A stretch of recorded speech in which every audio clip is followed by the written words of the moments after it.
ఇంకేం చేస్తాం, చిన్నపిల్లలకు దొంగతాం ఇగో చెమట వేసేసి మేమేమైనా మమ్మల్ని చెప్పు దెబ్బలు కొట్టించినావు కదా. బాబును ఎత్తుకున్న తర్వాత వారు ఇమ్రాన్ అన్నకు ఫోన్ చేసి, మీ అబ్బాయిని మేం బాగా సతాయిస్తున్నాము, మీకు దమ్ముంటే వచ్చి మీ అబ్బాయిని తీసుకెళ్ళండి అంటూ సవాలు విసిరారు. వారి మాటల్లో ఒక రకమైన సరదా బెదిరింపు ధ్వనించింది. తండ్రి కాబట్టి ఈ ఇమ్రాన్ అన్న వెంటనే ఆందోళన చెందాడు. తన కొడుకును కాపాడుకోవడానికి వెంటనే వారు చెప్పిన ప్రదేశానికి బయలుదేరాడు. ఇమ్రాన్ అన్న అక్కడికి చేరుకునే సమయానికి బబ్బు, హర్ష మరియు అనిల్ ముగ్గురు కలిసి ఒక ఆటోలో బాబును కూర్చోబెట్టుకున్నారు. ఇమ్రాన్ అన్న చూస్తుండగానే వారు ఆటోను వేగంగా ముందుకు పోనిచ్చారు.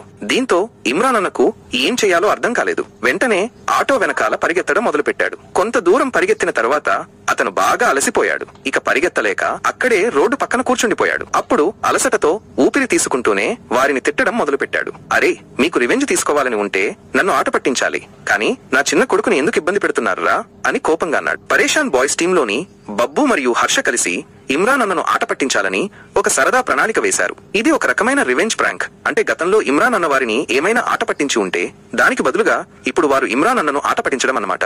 వారి ప్రణాళికలో భాగంగా బబ్బు మరియు హర్ష కలిసి ఇమ్రాన్ అన్న కొడుకైన బాబును ఎత్తుకున్నారు. అయితే నిజంగా ఎత్తుకుపోలేదు, కేవలం ఆట పట్టించడానికి మాత్రమే అలా చేశారు. ఈ సంఘటనంతా చాలా సరదాగా జరిగింది. పరేషాన్ బాయ్స్ వారి వీడియోలలో ఇలాంటి సరదా ప్రాంకులు చేస్తూ ఉంటారు. ఇమ్రాన్ అన్న కూడా వారి సరదాను అర్థం చేసుకునే ఉంటాడు. చివరికి బాబు క్షేమంగానే ఇంటికి చేరుకున్నాడని భావిద్దాం. ఈ సంఘటన వారి మధ్య ఉన్న స్నేహపూర్వకమైన వాతావరణాన్ని తెలియజేస్తుంది.